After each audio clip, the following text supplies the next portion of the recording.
Hi, so every week Zimmer and Peacock does a video log and podcast about the news from Zimmer and Peacock for the week. And for this week, it's the week starting the 26th of October, 2020. So we like to just to do a quick summary at the end of that week to kind of say, things that we've put out there and, maybe just discuss these things. So this week, we put a little article out there about graphene electrodes. And we do get a lot of inquiries about graphene screen printed electrodes, and we have them. I think some of the best graphene electrodes that I've seen done on screen printed electrodes is actually when people do the electrochemical reduction of graphene oxide, ergo. So you kind of take a graphene oxide solution and you drop coat it onto a screen printed electrode, and then you electrochemically reduce it. And I think I'm seeing the best results doing that. So it's kind of hard to actually print the graphene and keep it quite pristine. I think it's actually more wise to do it as a secondary step when you have to do the electrochemical reduction of it. And then people will complain about, well, how do I scale that, into manufacturing? And actually, I think one of the video, a little later in this video, we'll actually probably explain that a little bit.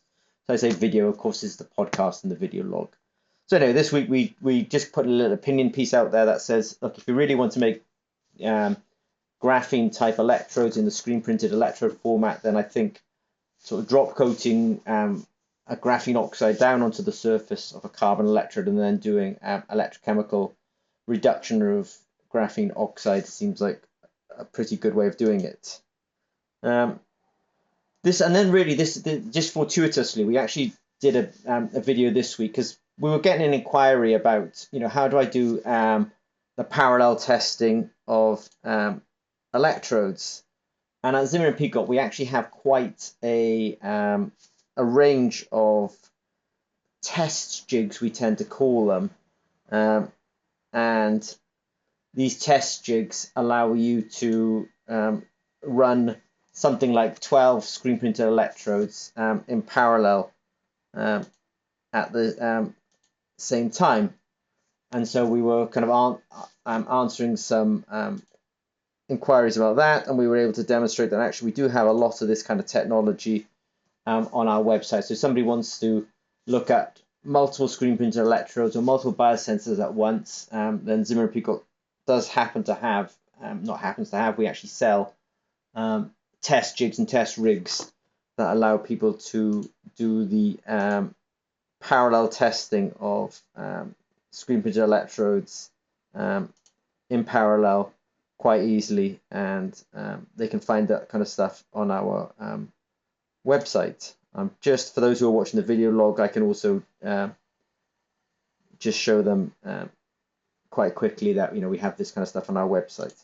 So let me come back a little bit now and talk about this is just a bit of fun, but if you're watching the video log version of this podcast, you'll see that I'm wearing the ZP t-shirt, and it's nice that some of the guys also wear this thing around work.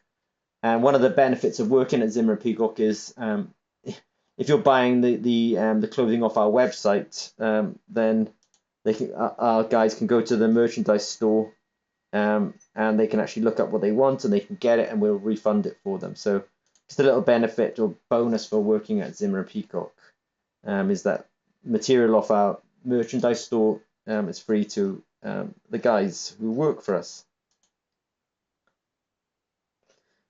Now, we have been doing I talk about this every week in the podcast and the video log, but we're definitely doing a lot of nitrate testing. And if you're watching the video log, you see it. We're literally putting these sensors into a hole in the ground. We've got cables going down into the ground, and we're measuring the nitrate in the soil in real time. And we've actually we've put it into a module. It's a sort of watertight module so that these sensors can be in the ground and the water won't kind of just get in there and cause an electrical short. So it definitely took quite a bit of engineering to be able to make them watertight, but we've been testing for a while now and they're going really well. just a small comment. At Zimmer and Peacock, we do quite a bit of analysis of food and soil and liquids like interstitial fluid and like blood. But we also have received a whole bunch of oils this week. So we're going to be doing some electrochemical analysis of lubricants, probably using electrochemical impedance spectroscopy. So definitely watch this vlog and this podcast, and we'll update you on how that goes.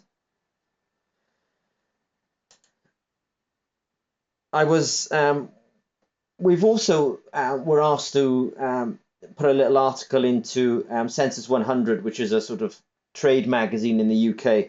And so we put a little article together for them that actually Zimmer and Peacock was kind of unusual because we make screen printed electrodes, we make biosensors, we make electronics, and we also do iOS app development. So we're actually able to go all the way from sensors to data on the iPhone, and that's quite unusual as a business, but we do have that capability at Zimmer and Peacock.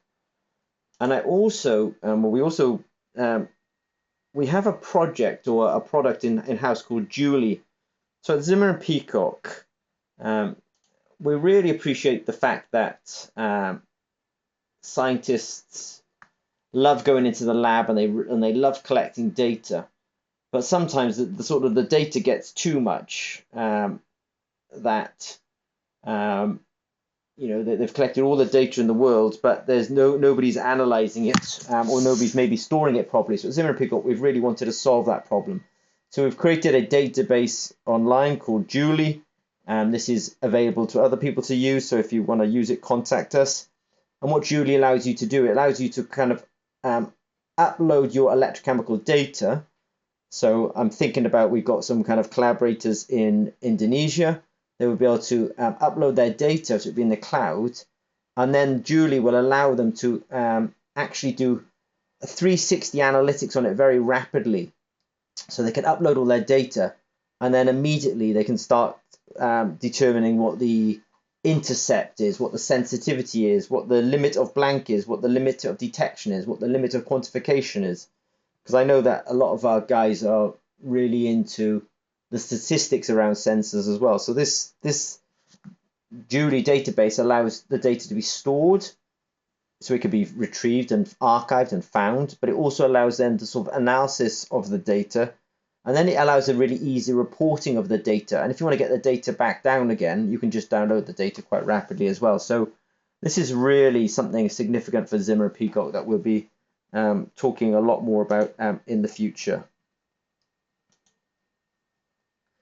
And then the final thing this week was really a conversation prompted us to do this, that we realized that at Zimmer and Peacock, we think that screen printed electrodes are a good core technology, but somebody asked us, well, what are all the applications for screen printed electrodes? And so we were able to sort of guide people into what we think the best screen printed electrodes from Zimmer and Peacock are in terms of functionality and cost. And so we told people, look, if you're really interested in screen printed electrodes, go and look at our value and our hyper value screen printed electrodes.